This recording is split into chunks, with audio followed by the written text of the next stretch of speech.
They said it was too loud, too strange, and too expensive to exist. They called it a failure before it ever left the yard. But when Union Pacific's engineers unveiled their newest locomotive in the 1950s, no one could deny what it was built to do: dominate. Headlines screamed from coast to coast. Jet trains roar across the plains. Citizens demand silence. In Omaha, the city council drafted an emergency ordinance proposing a nightly curfew for what one local paper called the most obnoxious machine ever to shake these streets. The text of the proposal spelled it out. No locomotive emitting sound in excess of 100 decibels shall operate within city limits between 8 p.m. and 7 a.m. Editorials ridiculed the very idea. The Deseret News called the turbines a flying saucer on rails. In Denver, a columnist compared the test run to parking a jetliner in your backyard and leaving the engines on. Letters to the editor piled up. One Wyoming resident wrote, "If Union Pacific wants to run a rocket, let them build a launch pad, not a railroad." The council chambers filled with angry voices. Residents described sleepless nights, rattling windows, pets cowering in corners. A rancher from Cheyenne told the room, "My cattle stampede every time that monster passes by." Another neighbor waved a petition with 312 signatures demanding the trains be rerouted or banned outright. The council clerk read a draft that began, "Whereas the operation of gas turbine locomotives poses a public nuisance by reason of excessive noise and vibration." Journalists circled like hawks. The San Francisco Examiner ran a Sunday cartoon showing a turbine barreling through a peaceful suburb, scattering children and chickens. Radio hosts joked about the big blow as if it were a tornado, not a train. The ridicule was not just local. National trade magazines called the idea a costly curiosity and warned that Union Pacific's gamble was doomed by public backlash and technical overreach. In the background, Union Pacific's engineers and executives watched the uproar unfold. The ridicule was relentless. The threat of outright bans was real. But the railroad refused to back down. The debate in city halls and the mockery in the press only fueled the company's determination to prove that their thunderous creation was more than a punchline. The Union Pacific boardroom was a world apart from the clamor outside. While city councils drafted curfews and cartoonists sharpened their pens, the company's directors faced a different question: how much risk could they stomach for a shot at rewriting the rules of freight? The official minutes dated July 19, 1954, capture the moment. The proposal landed on the table with a price tag of $12 million, enough to buy a small fleet of proven diesels, or, as the memo put it, a dozen chances at the future. The room was split. Some directors worried about public outrage and spiraling costs. Others saw only opportunity, the chance to leapfrog every rival, to move more coal and grain than any railroad in the West. At the head of the table sat A.E. Stoddard, Union Pacific's president. His voice cut through the debate. "If we're going to win the next decade, we can't play it safe. We need horsepower. We need headlines. And we need to show the country that Union Pacific still leads." He called for a vote. The tally was 7 in favor, 3 against, 2 abstaining. The project was green-lit. Within days, the authorization memo hit the desks of procurement officers. The language was blunt. General Electric and Alco were to deliver a prototype within 18 months, with a follow-on order for 9 more units if the test runs met expectations. The budget for Phase 1, $4.5 million, was released immediately, with the remainder held pending results. Engineers got the word. The turbine project was no longer a punchline, it was a mandate. The technical teams at General Electric's Schenectady Works and Alco's Dunkirk plant began sketching what would become the most audacious locomotive ever to run on American rails. The board's decision didn't silence the critics, but it gave the engineers a single, unmistakable message: build something no one else would dare attempt. A gas turbine locomotive does not just run, it inhales, ignites, and unleashes power in a way no diesel ever could. It starts at the nose, where a gaping air intake gulps thousands of cubic feet of wind each minute. That air is forced through a single-stage axial compressor, squeezing it to more than 10 pounds above atmospheric pressure. The rush continues straight into the heart of the machine, the combustion chamber. There a fine spray of jet fuel called JP-1, the same fuel used in military aircraft, meets the compressed air. An electric spark sets off a continuous roaring burn, heating the mixture to over 1,300 degrees Fahrenheit. The real magic comes next. The expanding gases slam through a two-stage axial turbine, spinning a single continuous shaft at a fixed 3,600 revolutions per minute. There is no clutch, no gears, just a direct link from the turbine's core to the generator. That generator, built by General Electric, produces three-phase, 600 Hz alternating current at a staggering 5,500 kilowatts. The electricity is immediately rectified to direct current and piped to 4 traction motors, each mounted on the locomotive's massive trucks. These motors, bolted directly to the axles, translate raw electrical force into relentless torque, pushing the entire train forward with a steady pull that never fades, even on the steepest grades. Every part of the chain is designed for scale. The turbine and generator form a single, unbroken power path, air to fire, fire to spin, spin to electric drive, and finally, electricity to steel wheels on rail. Engineers called it a continuous shaft concept, a layout that made the GTEL feel less like a train and more like a rolling power plant. The controls, though, were familiar. A single throttle in the cab, a bank of gauges, and a standardized 27-wire cable for multiple unit operation. One engineer could command up to 3 turbine monsters at once, all roaring in unison across the plains. This was not just a new locomotive, it was a new way to think about moving freight, and it set the stage for claims that would soon rewrite every record book in American railroading. The numbers alone set the turbines apart from anything else on the rails.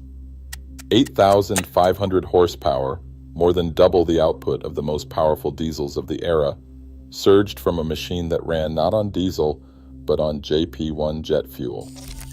Each locomotive carried its own rolling fuel depot, a tender with over 5,000 gallons sloshing inside, enough to feed the turbine's endless appetite for hundreds of miles. The fuel system was a feat in itself, built to handle the high-pressure spray and precise atomization that only jet engines demanded. At idle, the turbines spun at a steady 3,600 revolutions per minute, a mechanical heartbeat that never slowed, even when the train stood still. There was no gentle ramp-up. When the throttle moved, the turbine responded with a howl, instantly delivering full power to the generator and through it to the traction motors beneath.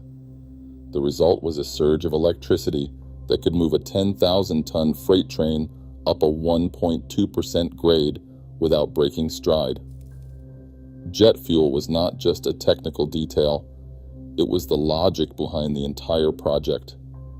Union Pacific had access to surplus military-grade kerosene, a legacy of wartime logistics and post-war supply deals.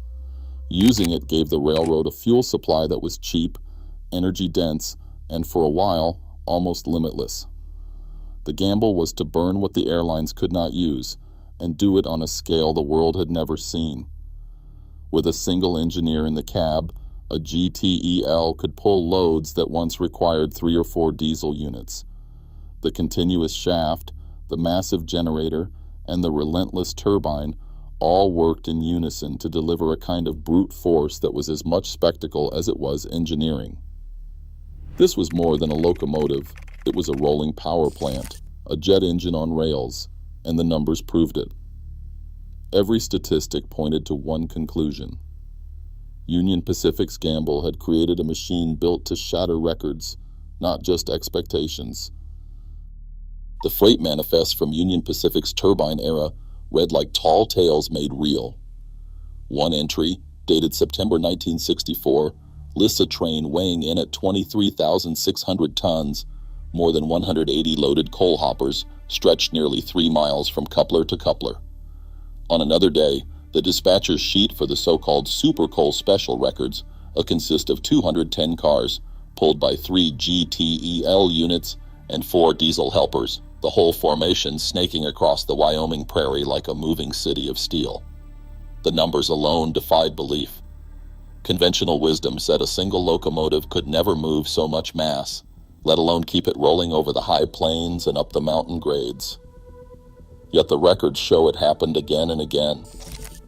Inside the cab, engineers described the sensation in voices that still carry a note of ah decades later. One recalled in a 1972 oral history that it felt like you were dragging half the state behind you.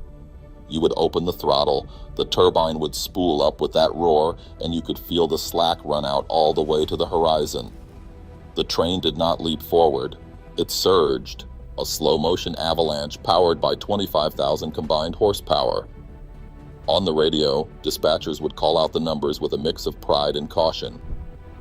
Eastbound, you're clear to Laramie.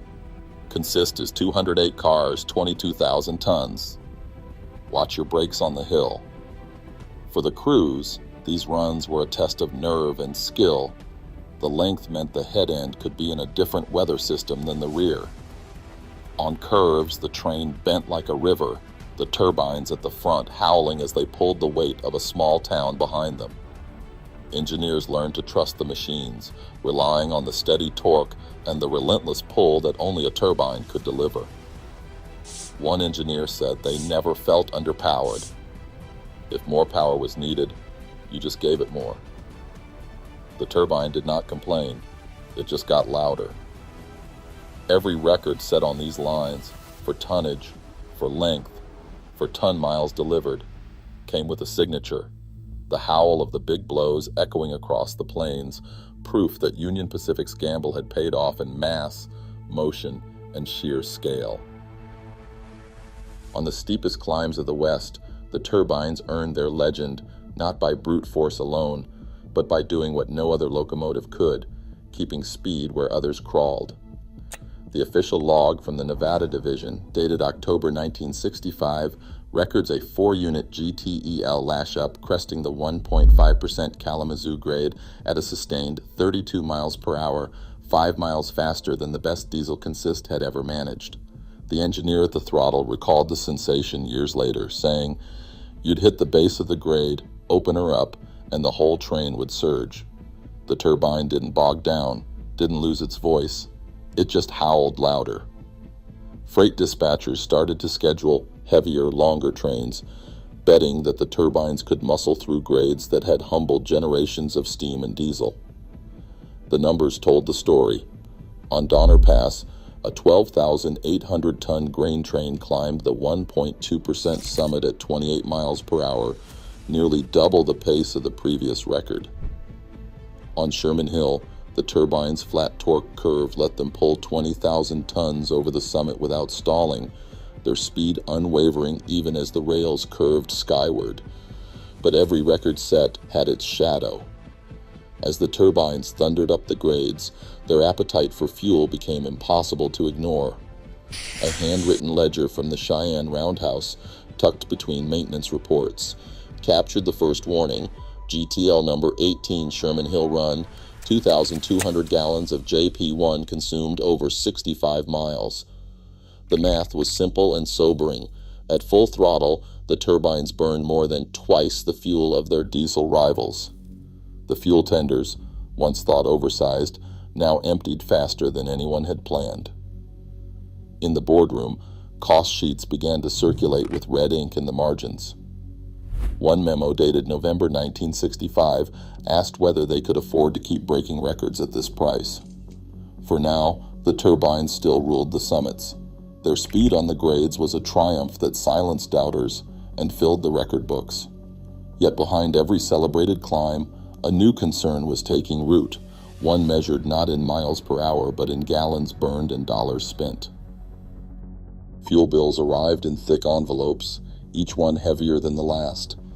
By 1967, Union Pacific's cost charts showed jet fuel prices had nearly tripled since the first turbines rolled out of Schenectady.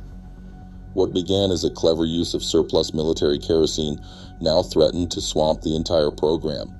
The turbines burned through 2,200 gallons in just 65 miles on Sherman Hill, more than double the consumption of the biggest diesels. Every record run meant another spike in the ledger, the numbers in the margins turning from black to red.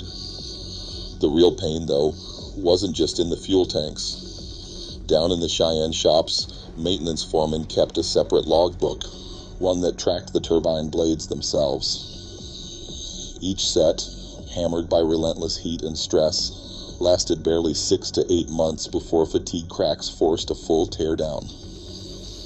Blade replacements demanded specialized crews and equipment, tying up a locomotive for days at a time. The roundhouse pits, built for steam and diesel, had to be refitted just to handle the turbine's sheer size and complexity. A former foreman interviewed decades later recalled the grind in detail. He said pulling a GTEL in for inspection meant at least a week's work, minimum. The blades took a beating. They would find hairline fractures and warping, sometimes whole sections fused from heat. Every overhaul chewed through the budget. On paper, the turbines still promised unmatched horsepower. In reality, every mile cost more. The balance sheet grew heavier and the shop crews grew weary. What once looked like a ticket to the future was now a burden, measured in gallons, man-hours, and dollars lost. The big blows had conquered the grades, but the price of victory was catching up fast. Union Pacific's turbine era ended not with a grand announcement, but with a quiet memo. In the spring of 1974, a board directive ordered the fleet out of mainline service. The text was clinical. Effective immediately, all gas turbine electric units were to be retired as diesel power was substituted. After decades of thunder, the silence was abrupt. The scrapyard became the final destination for nearly every one of these giants. At North Platte and Cheyenne, workers stripped the turbines for salvage, cutting through steel that had once hauled more tonnage than any engine before or since. By 1977, the last of the retired units was reduced to fragments, only numbers stamped on a ledger, with the rest sold for scrap by the ton. The record shows it clearly. In just 3 years, the most powerful locomotives in North America vanished from the rails they once dominated. Yet not all traces disappeared. 2 survivors escaped the torch. Unit 6000, the first of its kind, was shipped to the National Museum of Transportation in St. Louis. On a May morning in 1979, it rolled into the exhibit hall, its turbine housing freshly restored, standing silent among relics of steam and diesel. In Ogden, Utah, Unit 6002 found refuge at the State Railroad Museum. It arrived on a flat car, turbine and generator still intact, a monument to ambition and the brief era of the big blow. In the museum light, the scale feels unreal. The turbine's air intake yawns open, the generator coils gleam beneath dust. A curator runs a hand along the cab, remembering stories from engineers who rode the Howl across Wyoming. He says they were not just machines. They were a promise of speed, of power, of a future that almost was. The records, the surviving engines, and the memories left behind tell the story. A machine too bold, too loud, too hungry for its own time. But for a few years, the big blows made the impossible routine and left a mark that outlasts steel. Even now, nothing else ever roared across the rails like the big blows, jet-fueled giants that defied logic, shattered records, and vanished almost overnight. Their thunder faded, but their audacity endures. In an era obsessed with efficiency, their legend reminds us what happens when engineers dare to ignore the limits. Sometimes, greatness burns too hot to last. What would we build if we let ambition run wild again?